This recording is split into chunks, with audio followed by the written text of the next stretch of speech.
when I was starting out at university is like I was just fearing that because I had autism and I made it to university, I was fearing that they were going to expect very highly of me. But you shouldn't really place any big expectations that you should let a student live up to. Of course, you should support them and think that they can do well. They made it to university, so that's a feat in itself. You should give them a chance, but at the same time, you shouldn't really say, "Oh, you've made it to university, so I'm going to expect you to get a first with nothing else," or oh, you're autistic. You're not going to do very well. You're not going to achieve as much as a student without it. But no. It's like you just can't expect an autistic student. You shouldn't label them with that, and you shouldn't really say that that's going to really affect their final grade or any achievements they may receive. You should just think of them.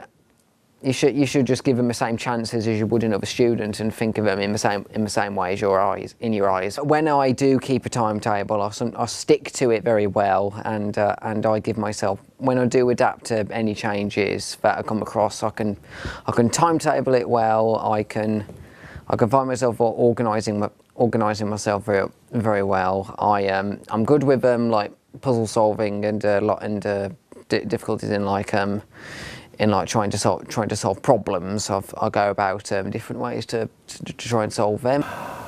I think there are a lot of really good things about being autistic. I think that I have a very unique sense of humour, which sometimes gets me into trouble, but I think my friends really like and enjoy my company.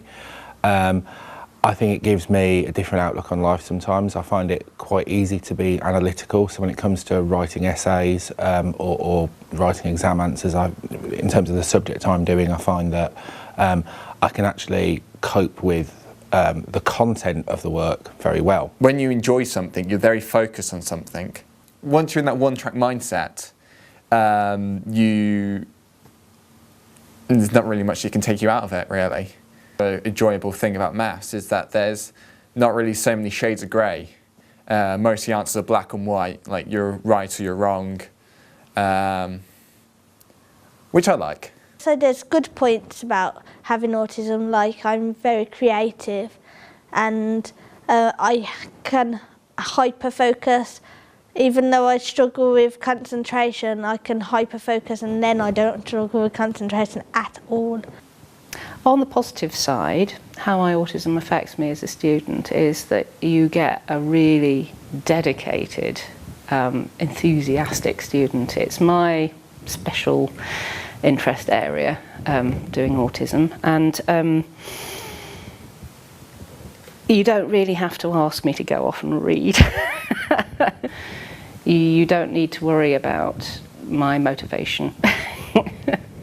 You might have to worry about me actually stopping reading and doing something else, but there you go.